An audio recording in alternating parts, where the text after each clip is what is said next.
Au sommaire de ce journal, les difficiles conditions de vie des enfants vivant dans le camp Mpoko en Centrafrique. Aucun cadre d'enseignement n'a été aménagé à leur intention. « 100 millions d'euros, c'est le montant de la compensation que Shell entend verser aux victimes des 2 cas de pollution pétrolière survenus en 2008 au Nigeria.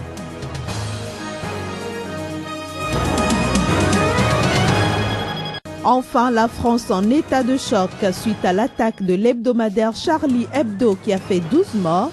Une journée de deuil national a été décrétée en leur mémoire.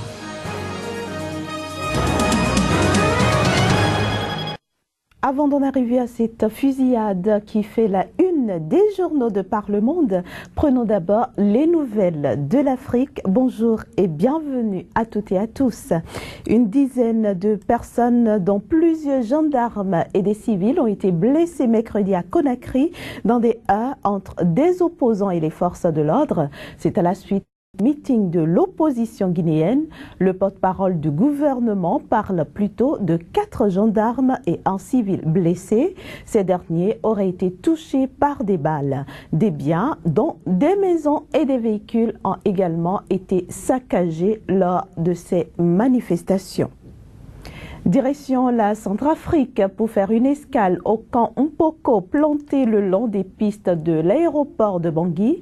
Il abrite notamment 40 000 déplacés, dont 10 000 enfants vivant dans des conditions difficiles.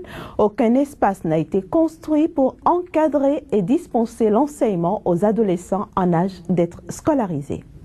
Environ 40 000 personnes vivent dans le camp Mpoko, le plus grand site des déplacés de Bangui. Je souhaite que la sécurité revienne vite afin que la population regagne les quartiers et les enfants retournent à l'école. Achille Yolowan, le père de Laetitia, n'a plus de ressources pour subvenir aux besoins de sa famille.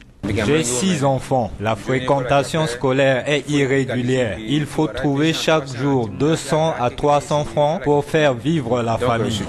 Les centaines d'enfants qui vivent dans le camp des déplacés de Mpoko ne disposent ni d'espace pour jouer, ni d'infrastructures pour étudier. Du matin au soir, nous jouons au baby-foot. Je ne vais pas à l'école. Depuis quelques jours, Bertin Boto, le superviseur général du site, multiplie les contacts pour trouver une solution au problème des enfants déplacés. Les enfants sont abandonnés, les enfants sont négligés. On ne pense pas aux enfants. Les enfants sont vraiment l'avenir du pays. En attendant le retour de la paix dans leur quartier, les jeunes déplacés passent le temps à jouer.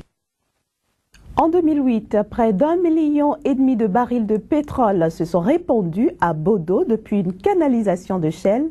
Les conséquences ont été énormes. Près de 6 000 hectares de terrain détériorés, des marécages détruits par le pétrole et plus de 15 600 pêcheurs réduits au chômage. 7 années plus tard, ces derniers, de même que la municipalité de Bodo, vont pouvoir être dédommagés à hauteur de 110 millions d'euros. C'est la fin d'une bataille juridique qui aura duré 3 ans.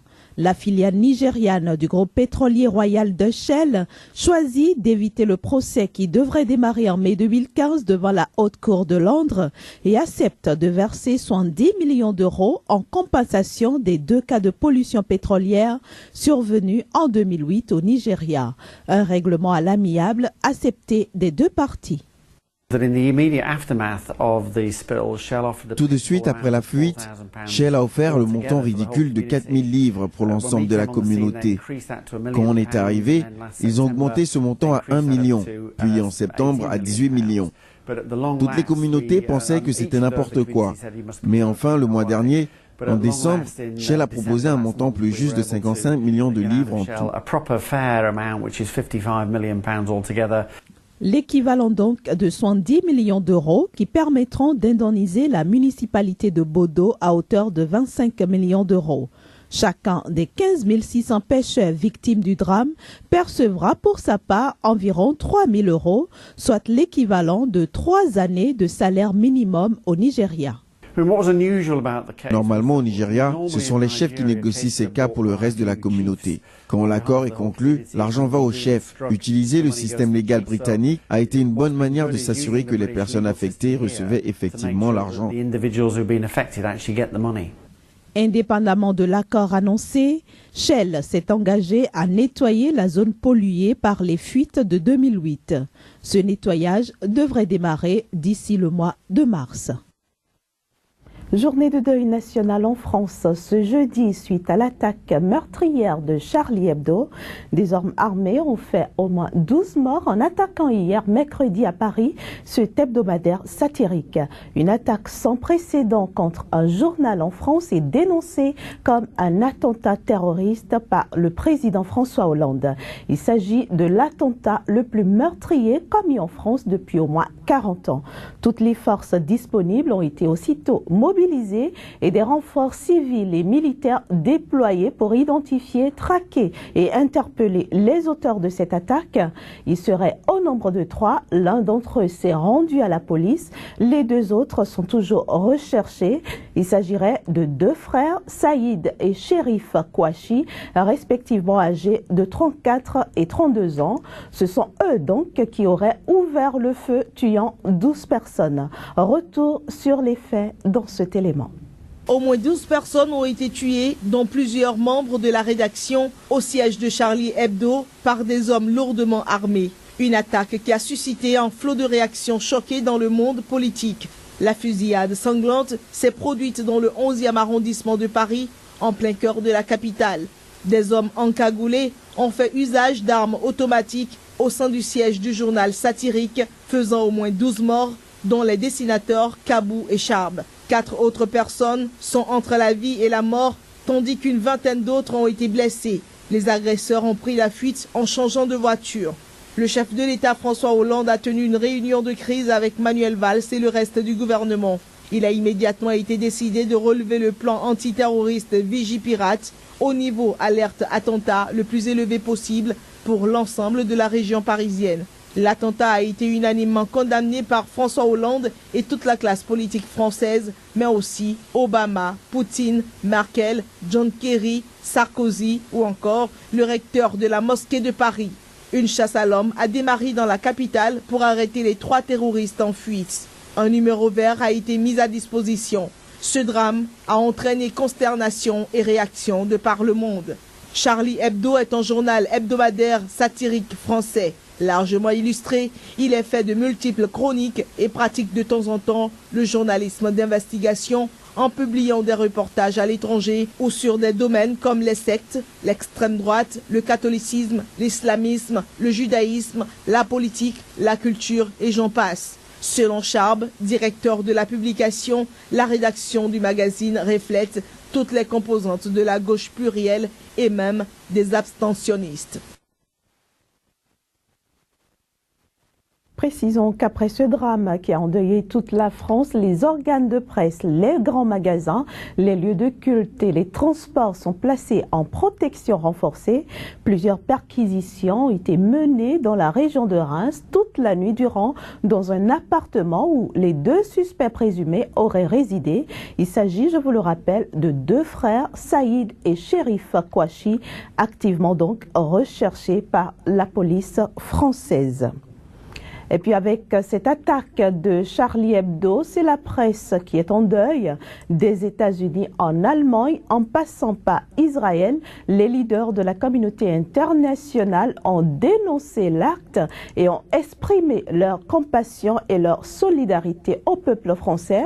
En hommage aux victimes, plusieurs milliers de personnes, dont des journalistes, se sont rassemblés mercredi en fin d'après-midi à Paris et dans plusieurs autres villes du monde avec le même slogan « Je suis Charlie ».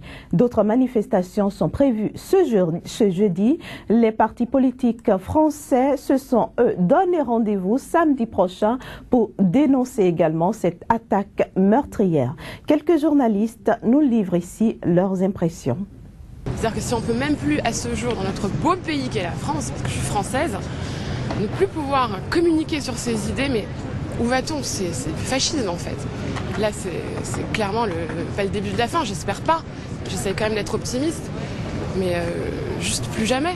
Contre un organe de presse, plus jamais. On ne forme pas des journalistes pour qu'ils soient tués.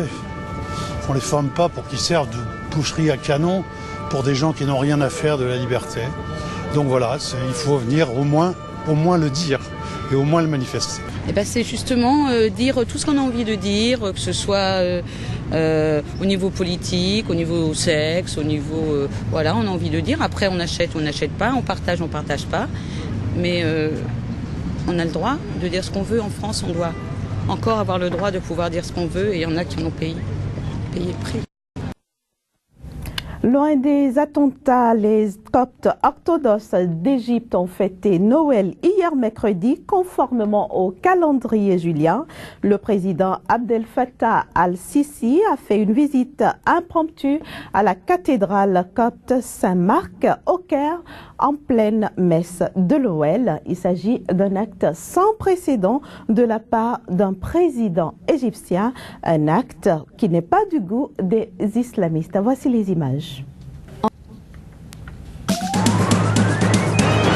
En Égypte, les chrétiens célèbrent leur Noël ce mercredi. À Al-Minya, bastion copte dans le sud du pays où vivent 60% de la communauté chrétienne du pays, les habitants se réunissent dans des églises qui portent encore les stigmates des attaques d'août 2013. Les Coptes abordaient cette fête de Noël avec des sentiments mitigés. Il y avait d'un côté la satisfaction d'avoir été délivrés du cauchemar des frères musulmans, mais de l'autre celui de vivre toujours sous la menace des islamistes. Dans cette atmosphère, alors que la messe venait tout juste de commencer mardi soir, le président Al-Sisi leur a rendu visite. Si pour les Coptes et les musulmans modérés, l'égalité dans la citoyenneté que prône le président égyptien est à marquer d'une pierre blanche, il s'agit plutôt d'une trahison pour les islamistes. Certains n'hésitent d'ailleurs pas à traiter Abdel Fattah al-Sisi d'apostat sur les réseaux sociaux. Rappelons que le jour de Noël, les chrétiens coptes font et offrent des plats traditionnels, le zalabiya, un beignet, et le bourri, une sorte de poisson. Un grand banquet est ouvert après la messe de minuit, au cours duquel ils mangent des biscuits sucrés marqués avec la croix chrétienne, le CAC. Ce banquet annonce le début d'un jeûne qui durera 14 jours. Cette communauté chrétienne, qui représente entre 6 et 10% de la population égyptienne, la plus importante du Moyen-Orient, se sent exclue depuis longtemps en Égypte.